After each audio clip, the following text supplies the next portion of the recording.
On the morning of July 24th, 1915, thousands of workers gathered along the Chicago River for a company picnic.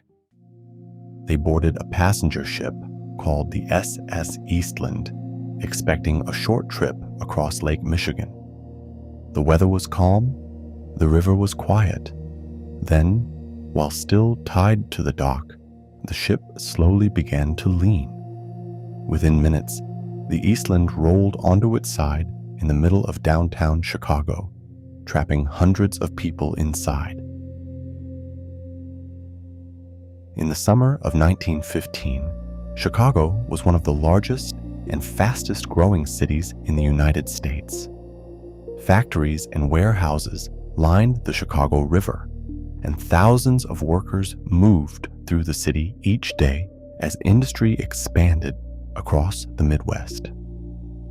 One of the largest employers in the city was the Western Electric Company, which operated massive manufacturing plants and employed thousands of workers. Each summer, the company organized an outing for its employees, a day away from the factories where workers and their families could travel across Lake Michigan for a picnic and celebration. On the morning of July 24th, 1915, thousands of employees gathered along the Chicago River near Clark Street. Several passenger ships had been chartered to carry the crowds across the lake. One of those ships was the SS Eastland. The Eastland was a passenger steamer that had operated on the Great Lakes for several years. It was designed to carry large numbers of passengers on short excursions between Chicago and nearby ports. But the ship also had a reputation. From early in its career, some captains and crew members had noticed that the vessel could be unstable when heavily loaded.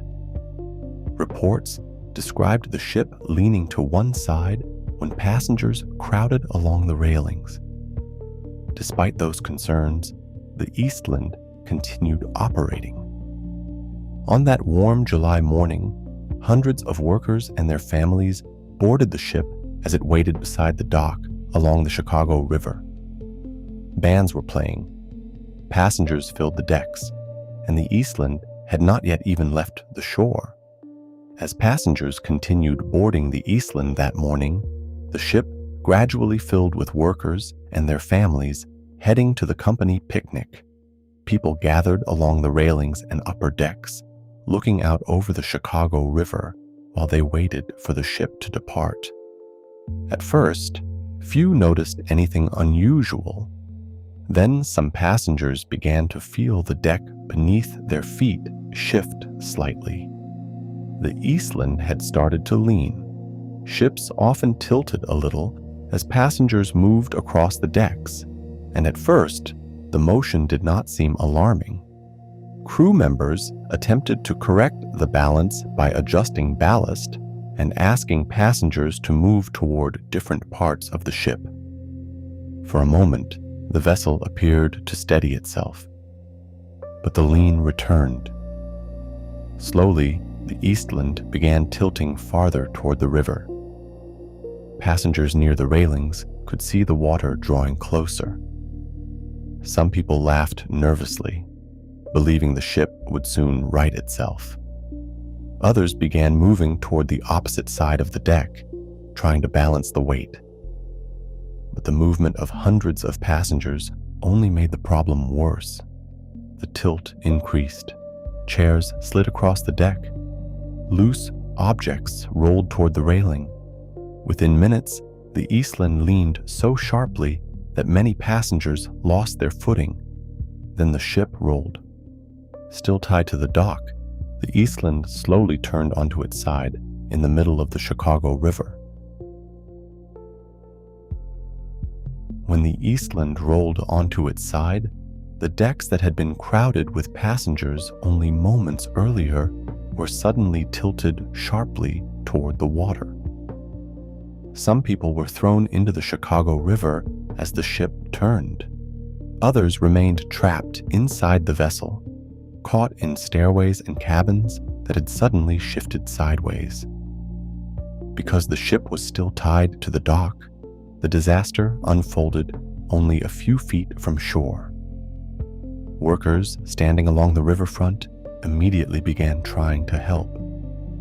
Men on the docks climbed onto the exposed side of the ship, searching for ways to reach the passengers trapped inside. Others lowered ropes and planks from nearby buildings along the river. Rescue boats quickly moved toward the overturned vessel, pulling people from the water and helping survivors reach the docks. Police officers, firefighters, and volunteers joined the effort as word of the disaster spread through the city.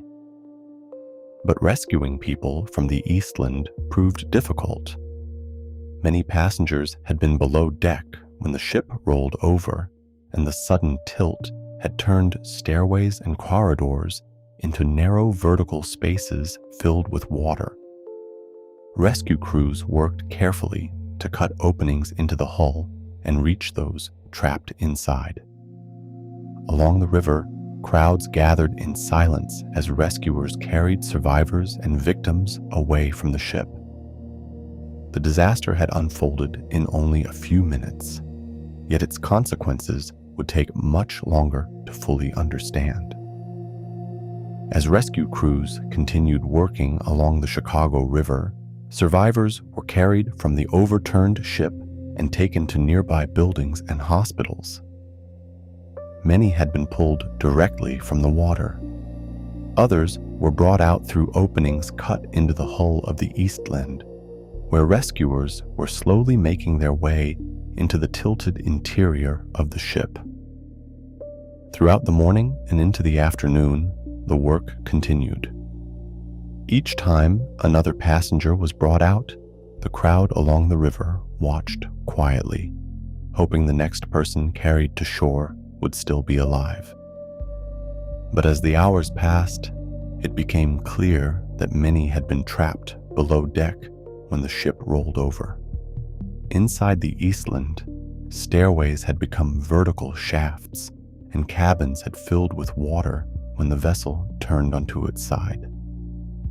Rescue workers moved carefully through the narrow spaces, recovering passengers who had not been able to escape. Across Chicago, news of the disaster spread quickly. Families searched for relatives who had boarded the ship that morning. Hospitals and temporary shelters filled with survivors and those waiting for information. As the recovery continued, the scale of the tragedy slowly became clearer. By the time the work was finished, the Eastland disaster had claimed 844 lives. Most of the victims were employees of Western Electric and members of their families who had gathered that morning for the company picnic. It would become one of the deadliest maritime disasters in American history. And it had happened while the ship was still tied to the dock. In the days after the Eastland rolled onto its side, the Chicago River became the center of a quiet and difficult recovery. The overturned ship remained beside the dock where it had fallen, its hull rising above the water like a dark wall in the middle of the river. Rescue workers continued moving through the vessel, carefully searching the tilted corridors and cabins where passengers had been trapped. Along the riverbanks, crowds gathered in silence. Only a few days earlier, thousands of workers had arrived at that same dock, expecting music, a picnic, and a summer trip across Lake Michigan. Now, the ship that was meant to carry them there lay on its side in the water, and the city was trying to understand how such a disaster could happen in the middle of Chicago. Investigations soon turned to the design of the Eastland itself. For years, the ship had been known to lean when large numbers of passengers crowded onto its decks. Captains and crew members had reported that the vessel could become unstable when heavily loaded, but the Eastland had continued operating. In the years before the disaster, new maritime safety laws had been introduced after another famous tragedy, the sinking of the Titanic in 1912. Those laws required ships to carry enough lifeboats for every passenger. On vessels like the Eastland, the added lifeboats and equipment placed additional weight high above the waterline. Some investigators later believed that the extra weight may have made the ship even more unstable. The Eastland had not sunk in the open waters of Lake Michigan. It had rolled over while still tied to the dock. The disaster left a lasting mark on Chicago and on the thousands of families who had gathered that morning for a company picnic that never began. And it raised difficult questions about the balance between safety regulations and ship design, questions that would continue shaping maritime standards for years to come. Today, the Chicago River flows quietly past the place where the Eastland overturned. Office buildings and bridges stand where crowds once gathered along the dock. Most people passing through the city no longer realize that one of the deadliest maritime disasters in American history happened there. Not in a storm, not far out at sea, but in calm water on a summer morning while the ship was still tied to the shore. That was tonight's story. You've been listening to The Midnight Box. Wherever you are, thank you for listening. Good night.